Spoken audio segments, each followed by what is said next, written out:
Terpujilah Bhagawa yang Maha Suci, yang telah mencapai pencerangan sempurna. Terpujilah Bhagawa yang Maha Suci, yang telah mencapai penerangan sempurna. Terpujilah Bhagawa yang Maha Suci, yang telah mencapai penerangan sempurna. Namo Sang Hyang Adi Budaya, Namo Buddhaya. Bapak Ibu serta sahabat Dharma, bahagia pada hari ini kita sama-sama masih mendapat karma baik berupa kesehatan dan kebahagiaan sehingga kita bisa berkumpul di tempat ini dalam kondisi yang nyaman. Bapak Ibu sahabat Dharma, mungkin tidak ada Bapak atau dari hadirin yang pada hari ini yang tidak tahu apa ajaran pertama dari Sang Buddha, Guru Agung kita setelah mencapai penerangan sempurna. Guru Agung kita pertama kali membabarkan Dharma adalah tentang 4 kesunyataan mulia.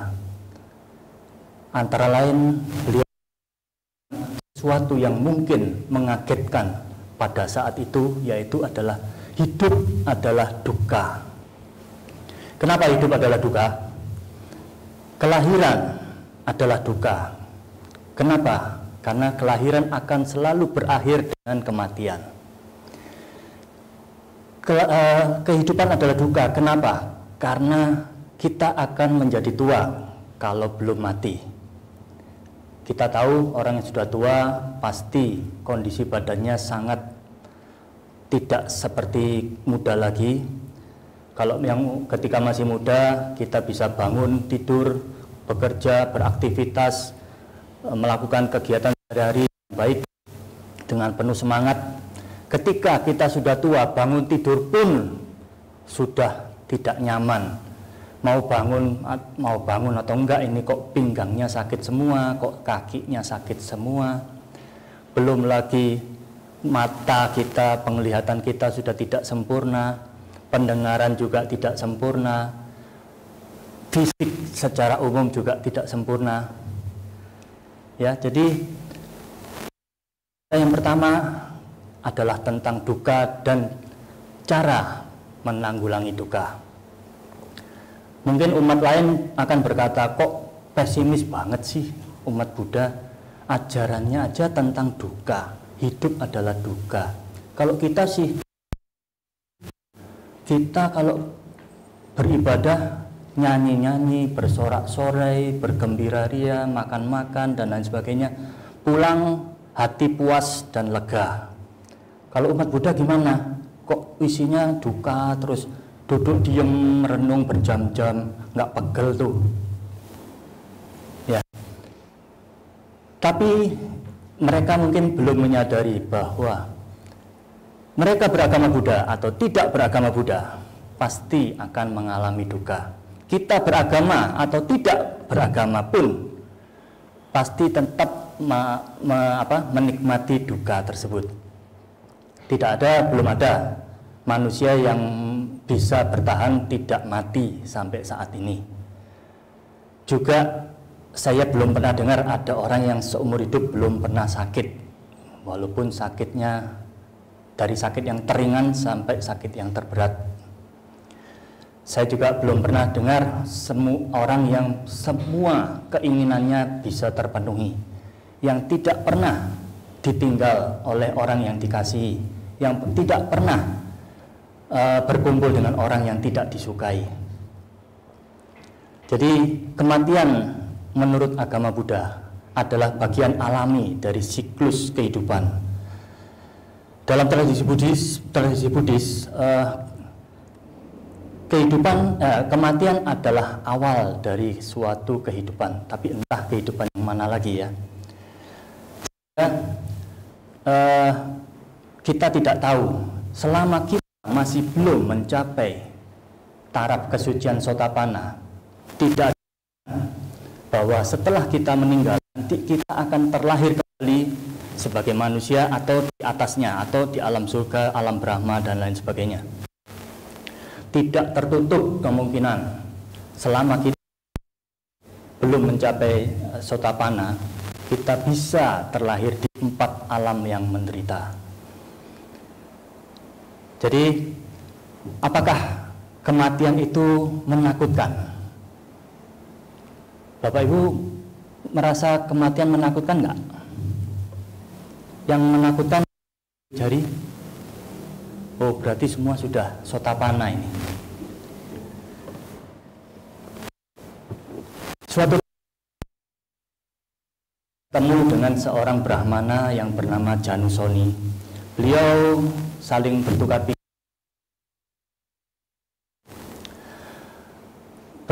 Bagawa, tidak ada manusia di dunia ini yang tidak takut pada kematian. Ya, kira-kira inti pembicaraan seperti itu ya, mungkin tidak persis seperti itu. Mereka berdiskusi. Memang ada yang takut terhadap kematian, tapi ada juga yang tidak takut terhadap kematian. Siapa yang takut dengan kematian? Antara lain, yang pertama adalah mereka yang melekat kepada kenikmatan atau kesenangan indrawi. Jadi masih melekat kepada kenikmatan indera, mata, telinga, pengecapan dan lain sebagainya. Masih suka melekat kepada makan makanan yang enak, melekat kepada rumah yang mewah atau rumah yang dia bangun, melekat kepada kendaraan, harta pribadinya, aset-asetnya. Mereka biasanya akan takut menghadapi. Kedua, mereka yang melekat kepada tubuh jasmani. Ya, mereka yang selama ini merawat jasmaninya dengan sangat luar biasa, sehingga jerawat satu pun itu sudah menimbulkan stres yang luar biasa. Kerutan sedikit pun itu akan menimbulkan kepanikan. Rambut putih satu tumbuh itu sudah menimbulkan masalah yang luar biasa. Mereka-mereka yang seperti ini biasanya takut akan kematian, yang tiap bulan pergi ke Korea untuk membetulkan hidungnya, besok ke Korea lagi bikin betul dagunya dan lain sebagainya. Mereka biasanya takut akan kematian. Yang ketiga, mereka yang belum melakukan kebajikan. Ketika mereka menyadari bahwa selama hidupnya mereka berdana satu bungkus nasi pun belum pernah ke biku, atau belum pernah membantu seorang pun yang sakit, atau membantu sanak keluarga yang kekurangan, atau membantu siapapun yang membutuhkan. Mereka yang seperti ini, yang belum pernah melakukan kebajikan, biasanya juga diliputi oleh kebingungan. Nanti kalau mati, kalau meninggal, kemana saya ini? Apa jadinya saya ini? Ya. Dan yang keempat adalah mereka yang penuh dengan keraguan terhadap dharma. Betul nggak nanti kalau setelah meninggal saya ini terlahir kembali? Terlahir di manakah saya ini? Apakah benar saya melakukan kebajikan akan berbuah kebahagiaan? Apakah benar kalau saya melakukan kejahatan saya akan mendapatkan penderitaan? Itu semua akan menimbulkan keraguan-keraguan yang akan menghadapi kita dalam proses kematiannya. Memang untuk sebagian besar, terutama khususnya orang-orang di Asia, kematian itu sepertinya sesuatu yang tabu untuk dibicarakan, tabu untuk dipelajari. Kalau kita lihat, mungkin ada nggak yang di sini tidak pernah maisong karena jong? Dulu teman saya saya ajak maisong, dia bilang begini, saya seumur hidup saya tidak pernah maisong. Loh, kenapa? Saya itu John kalau.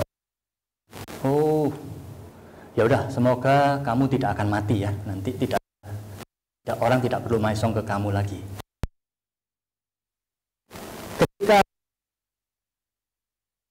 atau apa namanya? Kalau kepada menengok orang sakit, pasti orang yang ditengok. Kenapa?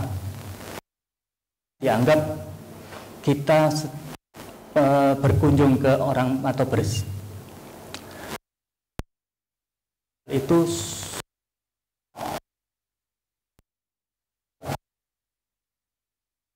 sialnya itu menular kepada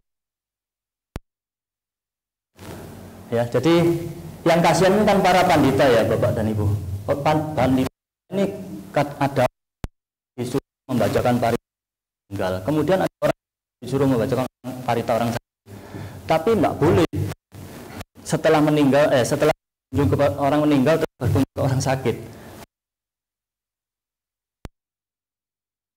Orang budaya ya, selama tidak melanggar dharma kita hindari.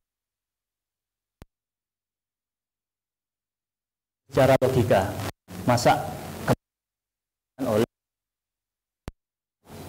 kan enak juga kalau kita ingin tidak suka orang, kita isong aja berkunjung ke orang yang kita tidak sukai.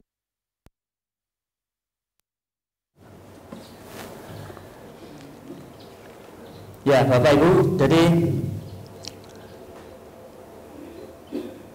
masalahnya tidak semua orang bisa menghadapi kematian dengan baik, dengan tenang, dengan bijaksana. Oleh karena itu Buddha dalam pandangan Buddhis, kematian adalah sebuah transisi sebenarnya. Karena Guru Agung kita mengajarkan bahwa kehidupan kita yang sekarang ini bukan kehidupan yang pertama. Saat ini mungkin sudah yang kesekian miliar kalinya, sudah kesekian triliun kalinya kita di alam manusia maupun manusia. Sehingga kematian itu adalah bukan suatu akhir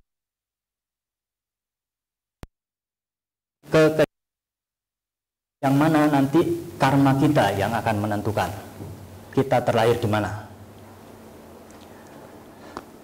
Dalam Buddhism, pikiran terakhir seseorang sebelum meninggal sangat penting ya, karena itu akan mempengaruhi kelahiran yang berikutnya.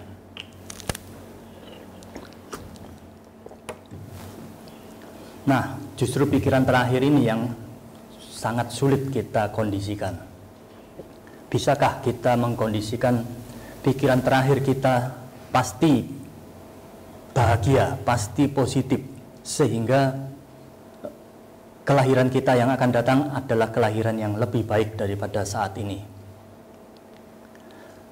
Ketika kita sudah sakit, ketika kita sudah banyak mengalami melakukan perbuatan-perbuatan yang negatif, biasanya pikiran-pikiran terakhir yang muncul di saat menjelang kematian adalah pikiran-pikiran yang negatif juga. Pohon yang sudah condong ke selatan, ketika dia robohnya juga ke selatan.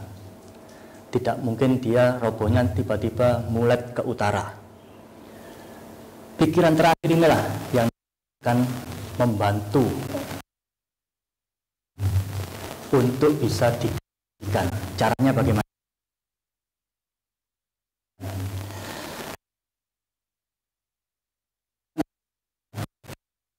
Renungan terhadap kematian adalah sebuah latihan spiritual yang membantu kita menerima bahwa kehidupan kita ini sangat anicca, sangat tidak kekal. dan kita bisa menjalani hidup dengan penuh kesadaran. Ya. Jadi kematian itu sebagai pengingat bahwa waktu hidup kita harus melakukan sesuatu yang bermanfaat dan bijaksana. Sekarang ini mumpung kita masih hidup, masih sehat, masih bugar, masih bisa kesana kemari, masih bisa masih bisa mencium,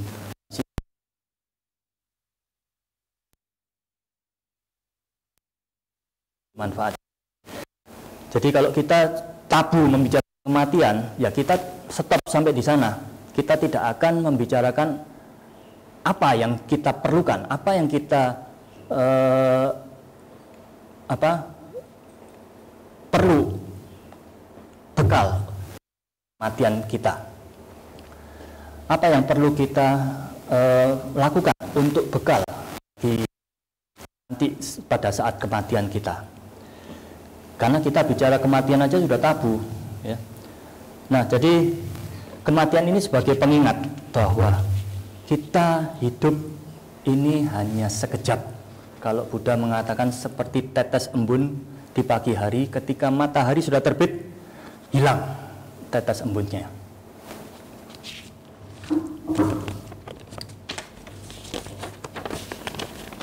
Nah, bagaimana kita membantu orang yang akan meninggal? Orang sudah sakit. Kita hanya tahu orang pasti akan meninggal. Cuma kapan meninggalnya, di mana meninggalnya, bagaimana cara meninggalnya, kita tidak ada yang tahu. Ya, kalau biasanya kita membantu orang yang menderita itu ketika dia sedang sakit. Ya, kalau dia mati mendadak, ya kita nggak bisa membantu apa-apa. Nah, ketika dia sakit, usianya sudah, ya kadang-kadang, ya memang kematian tidak nunggu sakit, tidak nunggu usia tua. Ya, tapi ketika kita dibutuhkan untuk orang yang akan meninggal dunia, coba yang pertama kita harus menciptakan lingkungan yang tenang. Di rumah maupun di rumah sakit maupun di mana saja, coba suasananya kita buat tenang dulu, jauh dari hiruk pikuk, jauh dari kegaduhan, jauh dari kebisingan yang tidak perlu. Ya, kalau rumahnya sudah di gang sempit yang tiap hari mendengarkan kebisingan, bagaimana? Sebisa mungkin dalam kondisi yang hiruk pikuk itu kita buat suasana yang lebih tenang.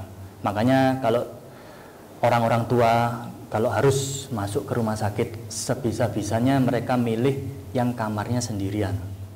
Kenapa? Ya, supaya tidak terganggu oleh tetangganya. Dan siapa tahu, seperti yang pengalaman teman saya tempo hari waktu COVID, satu kamar berempat, yang ranjang pertama mati duluan. Keluarganya tidak ada yang menengok. Dia tidur bersama dengan mayat. Sehingga timbul perasaan, aduh, kok mayat ini nggak diambil-ambil ya. Yang kedua, mati juga besoknya. Aduh, dua sudah mati, saya kapan ini? Timbul kecemasan, timbul ketakutan. Yang ketiga, mati juga. Nah, sudah diambil semua, bawa lagi yang baru. Untung dia sembuh, dia bisa keluar. Kalau saya mati pada saat itu katanya, mungkin saya terlahir di alam neraka. Karena ketakutan saya, kecemasan saya, itu ada di pikiran terakhir saya. Tapi walaupun tidak pada masa COVID, ketika kamar berdua aja, ketika yang satu tiba-tiba parah, tiba-tiba meninggal dunia, keluarganya nangis dan berteriak-teriak. Yang di sebelahnya pasti juga terganggu, pasti juga tidak ya, dia umur 60 sudah tidak ada lah, saya 70 lagi nih. Ya, jadi ciptakanlah suasana lingkungan yang tenang. Jauhkan dari suara gaduh dan gangguan-gangguan lain. Buat ruangan itu bersih dan nyaman. Jika memungkinkan, kalau umat Buddha, coba letakkan Buddha atau Bodhisattva atau bisa mungkin atau mungkin lilin atau gambar roda dharma dan lain sebagainya. Jika memungkinkan, hindari perdebatan dan pembicaraan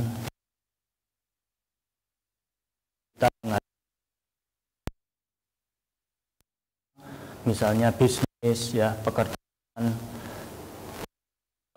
orang yang tidak kita suka, dan lain sebagainya.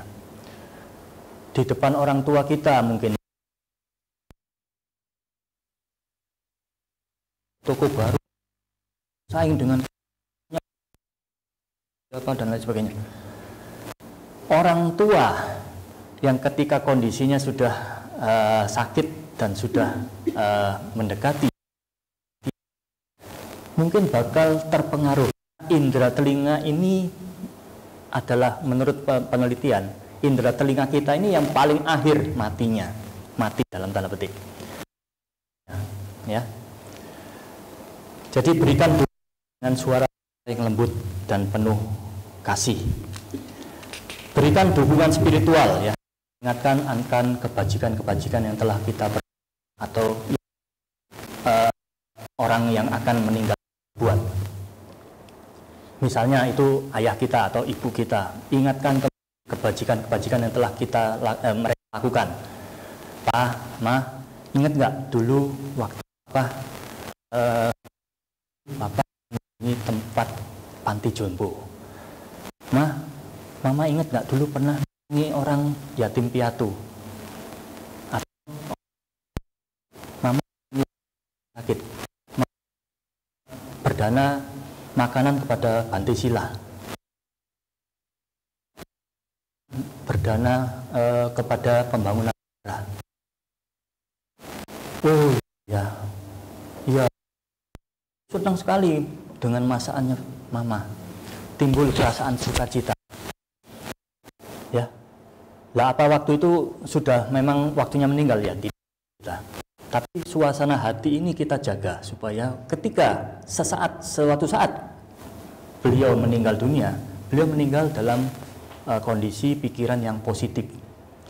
Dan ketika misalnya setelah kita ingatkan tentang kebajikannya, kita bacakan parita, kita bacakan mantra dan lain sebagainya, terus sembuh, ya syukur kalau sembuh.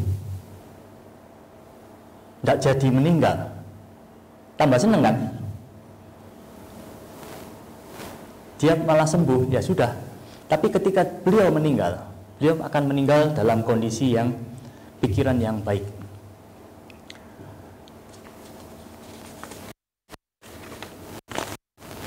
Ya, dilakukan untuk menunjukkan ketenangan dan kebahagiaan. Sebutkan juga kebajikan mereka dengan lembut, seperti pernah melakukan sumbangan ke sana dan ke. Pernah juga ikut retret meditasi di Lorokan selama 2 minggu, bulan. Baca Samanera, atau pernah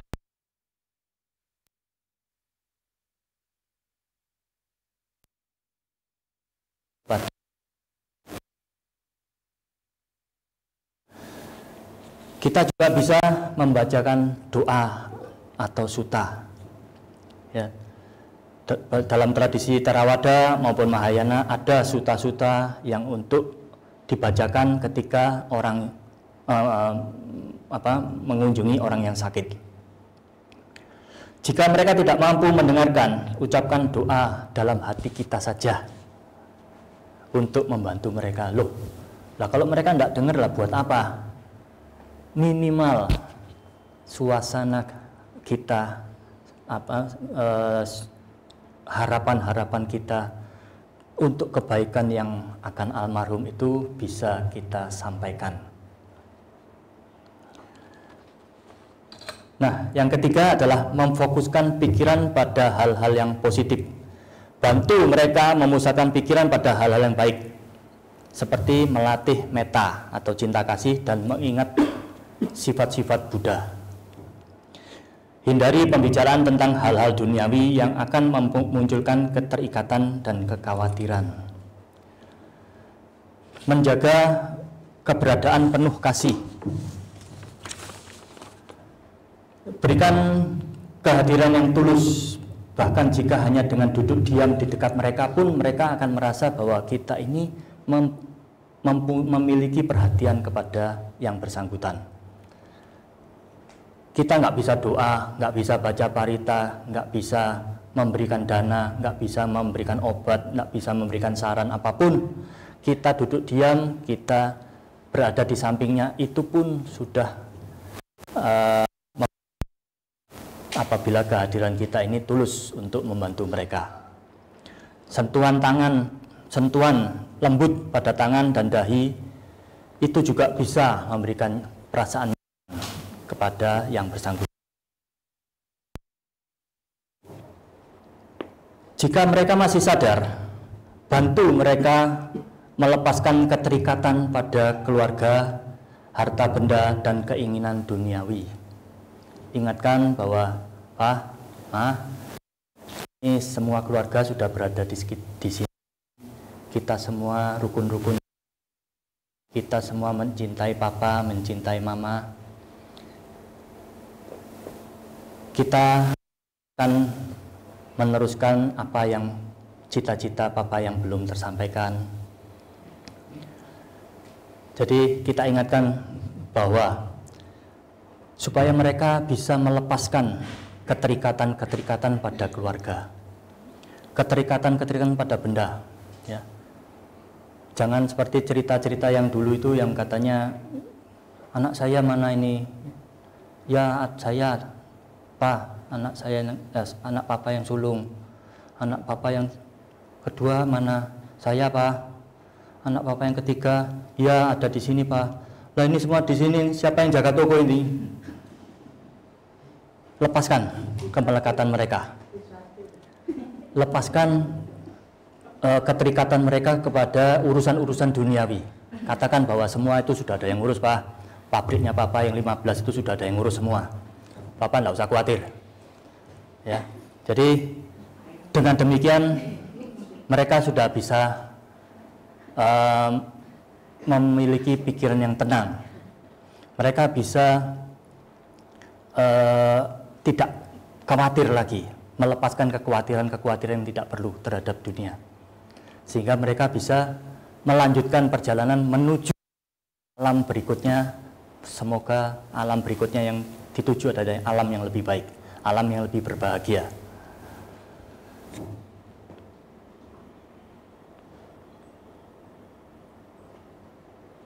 Nah, ketika almarhum atau yang bersangkutan sudah meninggal dunia, apa yang harus kita lakukan?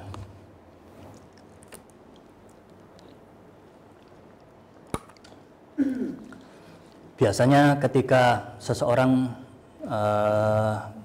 begitu garis apa namanya, garis ininya tiba-tiba seret, semua pada bertangis-tangisan, semua pada berteriak-teriak, loh waktu dia masih hidup kok tidak ada yang nangis, kenapa waktu hidup kok mereka tidak ada yang melakukan kebaikan kepada almarhum? Ketika napasnya atau EEG-nya, elektroensepalografnya sudah datar, baru semua pada nangis. Apakah ini bijaksana? Ya, jadi hindarilah menangis keras atau aktivitas gaduh yang dapat mengganggu kesadaran yang baru saja meninggal dunia. Karena biarkan tubuh tenang selama beberapa jam. Ada yang mengatakan 8 jam, ada yang mengatakan 6 jam, ada yang mengatakan 4 jam, dan lain sebagainya. Itu tergantunglah. yang mana yang biasanya dilakukan pada saat itu. Tapi yang jelas, lepaskanlah almarhum ketika beliau sudah meninggal dunia dengan hati yang tenang. Kalau bisa pas baca parita, pas beliaunya berangkat, itu sangat membantu yang meninggal terlahir di alam yang berbahagia, melancarkan kelahiran di alam-alam yang berbahagia. Yang kedua, lakukanlah kebajikan untuk mendiang. Kita bisa mengundang beberapa sahabat Dharma untuk membacakan doa, suta, demi kebahagiaan mereka di kehidupan berikutnya. Entah 7 harinya, entah 49 harinya, entah setahunnya, entah 3 tahunnya. Yang penting bukan berapa harinya yang tepat, tapi ketulusan kita untuk melakukan kebajikan itu yang kita fokuskan. Membacakan doa dan suta untuk mendoakan kebahagiaan mereka di kehidupan berikutnya juga. Dan yang ketiga yang tidak kalah penting, setelah almarhum ayah kita, ibu kita meninggal dunia, adalah kita harus bisa melanjutkan kehidupan dengan bijaksana. Misalnya, kalau orang tua kita tidak punya keuangan yang cukup, tapi mintanya, aduh saya tidak mau dikremasi ya, saya takut panas, saya maunya dikubur saja, nanti harta saya, emas gelang saya taruh di sini, kalung saya taruh di sini, cincin saya dan lain sebagainya taruh di sini, di sini. Nah, terus untuk anaknya siapa? Untuk anaknya apa nanti? Cuma abunya aja. Saya pernah memberikan konsultasi kepada orang yang keluarga yang sudah meninggal, bahwa kebetulan keluarga itu tidak mampu. Dia bilang, istri saya atau kakak saya berpesan tidak mau dikremasi, takut panas. Lalu saya bilang, lah kalau dikubur tidak takut dingin, tidak takut dimakan ular, ulat, tidak takut digigit serangga di bawah sana, kena hujan gelap, tidak takut gelap nantinya. Ya kalau kita bisa memenuhi untuk memakamkan almarhum dengan baik, ya kita makamkan. Tapi kalau tidak bisa, ya kita tinggal minta maaf aja lah sama almarhum.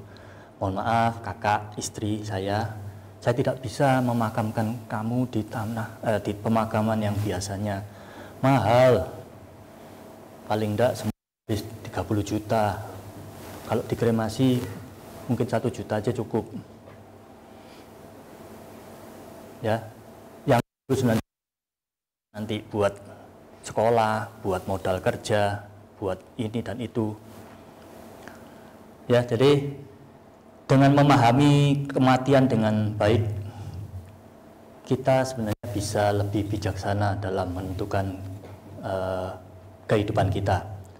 Kita masih ingat raja-raja dulu Mesir, raja-raja Tiongkok, ketika meninggal, dia beranggapan bahwa ketika mereka sudah meninggal, dia akan menjadi raja di alam lain. Oleh karena itu, dia butuh aset, butuh harta, emas, perak, harta semua masukkan ke dalam kuburan saya. Tentara, istri, kuda masukkan ke kuburan saya. Ya itu raja, boleh saja. Tapi ya kasihan istrinya dong, masih muda sudah harus dikubur hidup-hidup. Ya, juga kita tidak akan terkontaminasi dengan pikiran-pikiran yang negatif. Ketika saya mati nanti gimana ya, kata orang nanti akan saya melewati lorong yang gelap sekali. Padahal di rumah saya aja kalau PLN mati saya sudah takut. Lah ini kalau lorongnya panjang gelap bagaimana? Atau mungkin ada yang bilang roh saya akan terbang tinggi, lah saya ini takut ketinggian. Saya naik ke lantai 2 aja takut, apalagi kalau roh saya harus terbang ke angkasa. Ya. Buddha mengatakan bahwa kematian kita adalah kehidupan di alam yang lain. Ini harus kita pahami sebagai suatu hal yang lumrah, bahwa kehidupan kita pasti akan berakhir dengan kematian. Sama lumrahnya dengan kita ngantuk malam hari, tidur, dan besoknya bangun di waktu yang berbeda. Sudah hari ini saya tidur di tanggal 24 malam, besok saya pagi bangun sudah tanggal 25 pagi. 25 malam saya tidur, besok bangun 26 pagi. Seperti itulah lumrahnya. Hanya saja sebelum tidur, pikiran kita harus dibuat positif. Jangan mikir yang tidak negatif-negatif. Sehingga nanti di tidur kita akan banyak mengalami penderitaan karena mimpi-mimpi buruk itu. Sampai bangun pagi juga capek sekali. Kok saya bangun pagi ini rasanya pegel semua? Kok saya tidak sehat? Kok rasanya saya mau sakit?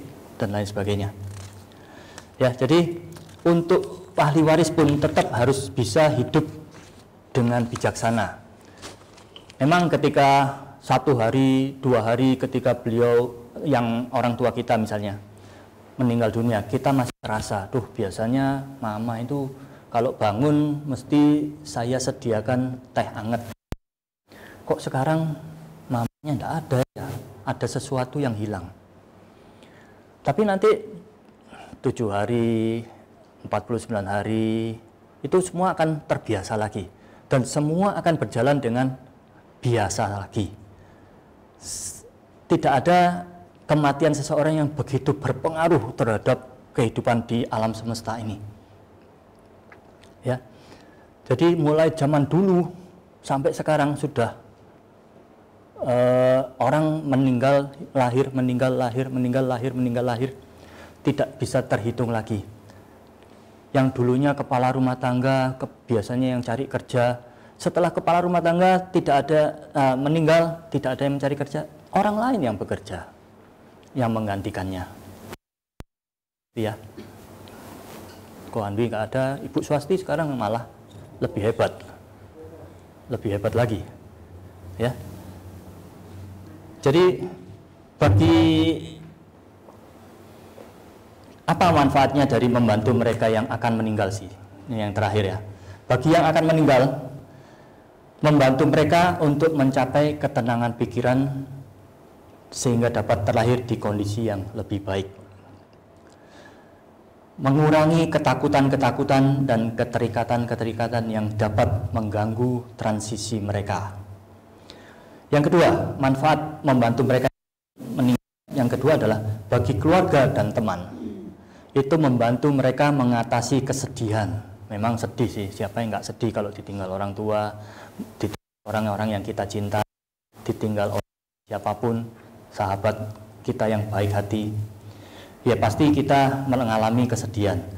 Tapi dengan bantuan dari umat-umat kita, dari bantuan teman-teman sedharma, itu bisa untuk mengatasi atau mengurangi kesedihan karena ditinggal oleh yang, dan menumbuhkan kebajikan cinta kasih dalam keluarga. Bagi kita sendiri ada nggak manfaatnya? Kita sudah bantu orang membacakan parita, membacakan parita untuk orang meninggal, orang sakit, dan untuk kita sendiri apa sih manfaatnya? Bagi kita sendiri itu akan memperdalam pemahaman akan sifat kehidupan dan kematian. Kita lebih memahami, kita lebih menyadari, oh iya ya, memang saya tahu dulu itu orang itu kalau lahir pasti mati, tapi ya apa rasanya mati itu saya belum paham. Ketakutan apa yang dihadapi ketika orang akan meninggal? kekhawatiran apa yang dihadapi orang yang akan meninggal? Saya tidak paham. Saya hanya tahunya orang yang lahir pasti akan mati. Ya. Bahkan dulu dijadikan guyonan kalau saya ini tidak perlu dibunuh, besok-besok saya ini mati sendiri. Itu kalau dulu yang zamannya Sri Mulat mungkin tahu. Ya. Nah, bagi diri kita sendiri, ini memperdalam pemahaman akan sifat kehidupan dan kematian. Di samping itu juga meningkatkan praktek spiritual dengan melakukan tindak kebajikan. Ya. Jadi, dalam pandangan Buddhis, membantu mereka yang akan meninggal itu adalah bentuk kebajikan yang sangat mulia. Ini bukan saja membantu orang yang akan meninggal, tapi juga memperkuat praktek spiritual diri kita sendiri.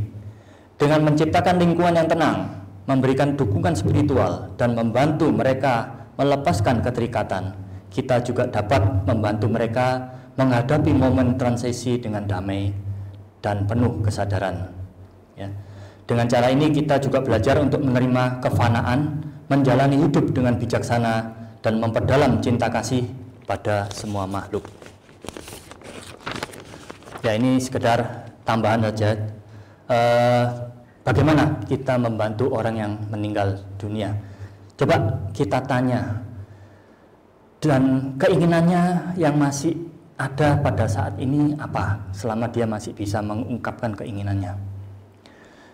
Atau kita berusaha untuk memenuhi keinginannya asalkan wajar dan tidak melanggar sila.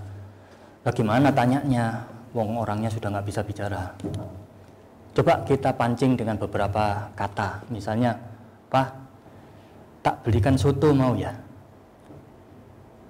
Kalau dia masih punya keinginan untuk merasakan soto, ya pasti dia akan memberikan isyarat, oh iya, oke. Tapi kalau tidak, ya tidak. Ya.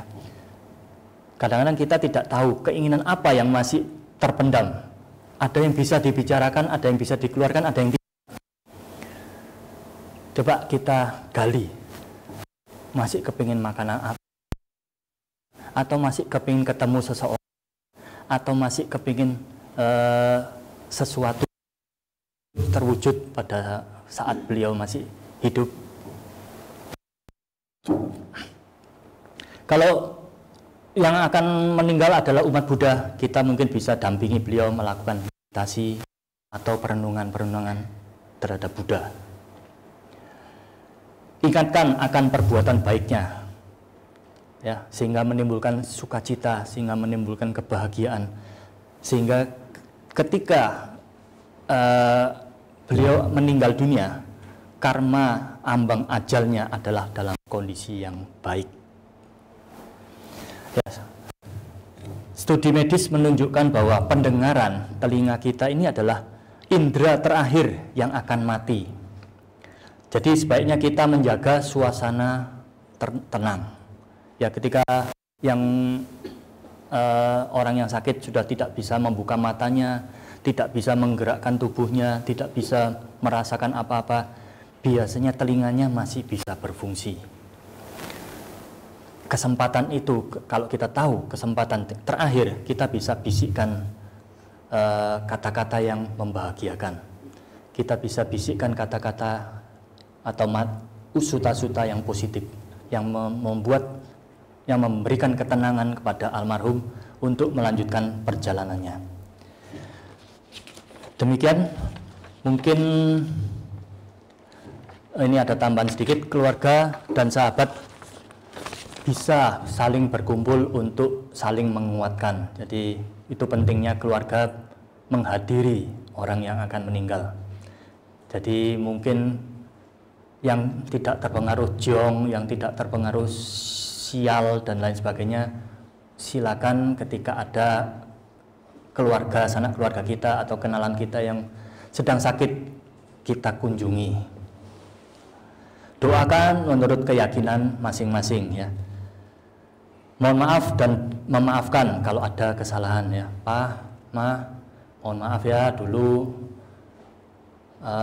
aku sering nakal, sering mengganggu, sering membuat mama kecewa. Mohon maaf ya. Ungkapkan juga rasa terima kasih bahwa kita ini sudah dirawat dengan baik sehingga kita dari bayi bisa menjadi sebesar ini dalam kondisi yang baik ya. Dan yang penting jangan menunjukkan kesedihan yang berlebihan, karena itu malah bisa membebani perjalanan beliau ke alam-alam yang lebih baik ya. Baik, mungkin itu tema diskusi kita pada pagi hari ini. Bagaimana kita membantu orang yang akan meninggal dunia dan mungkin yang telah meninggal juga. Mungkin ada salah kata, saya mohon maaf. Sabe sata bawantu sukita, semoga bahagia. Satu. Mungkin ada yang usulan atau sanggahan atau pertanyaan, kami persilakan.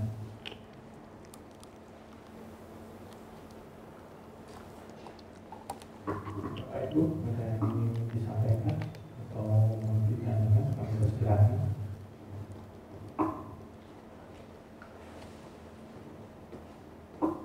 Gimana? Ada? Terima kasih. Akhirlah tugas saya pada pagi hari ini. Namo Sanyang Adi Budaya, Namo Buddhaya.